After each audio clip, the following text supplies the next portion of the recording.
Virpura check dam ખાતે ભૂર ભૂકંપ તેમજ ગેસ લીકેજ થાય તેવી કટોકટીની સ્થિતિને પહોંચી વળવા સુરક્ષા દળોની સજ્જતા અને સતર્કતા ચકાસવા એક વિશેષ મોક ડ્રીલનું આયોજન કરવામાં આવ્યું હતું।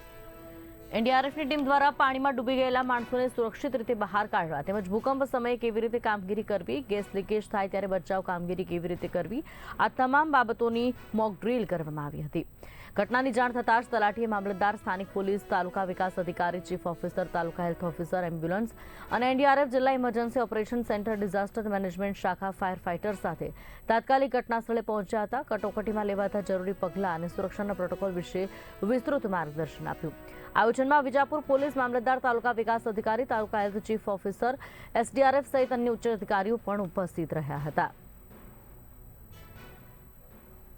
ક્યારેય બી પરિસ્થિતિ જે કટોકટીની પરિસ્થિતિ આવે છે ક્યારે કહીને નથી આવતી, બરાબર છે। તો એ સિચ્યુએશનમાં આપણે કેવી રીતે ઇન્વોલ્વ થઈને આ કટોકટીની સ્થિતિમાંથી બહાર નીકળી શકીએ, એના માટે અમને સવારે 10 વાગે ઇમરજન્સી કંટ્રોલ રૂમ છે કલેક્ટર ઓફિસનો, ત્યાં ફોન આવ્યો કે અહીંયા એક બિલ્ડિંગ કોલેપ્સ થઈ છે, એક ટેન્કર છે જેની અંદરથી એક્સિડન્ટ દરમિયાન ઝેરી ગેસ મતલબ લીક થયો છે,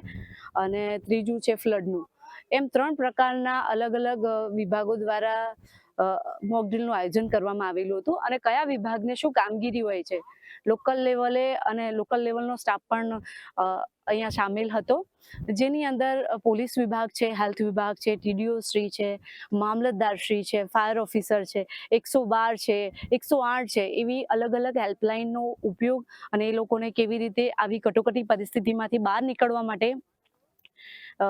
કેવી રીતે કામગીરી કરવી જોઈએ અને કેવા તટસ્થ અને સ્પીડમાં એ લોકોએ નિર્ણય લઈને વધારે લોકોની જાન બચાવવા માટેનું કામ કરવાનું હોય છે, એ આ સિનારીઓ દ્વારા એ લોકોને સમજ કેળવવામાં આવી હતી એનડીઆરએફ ટીમ દ્વારા।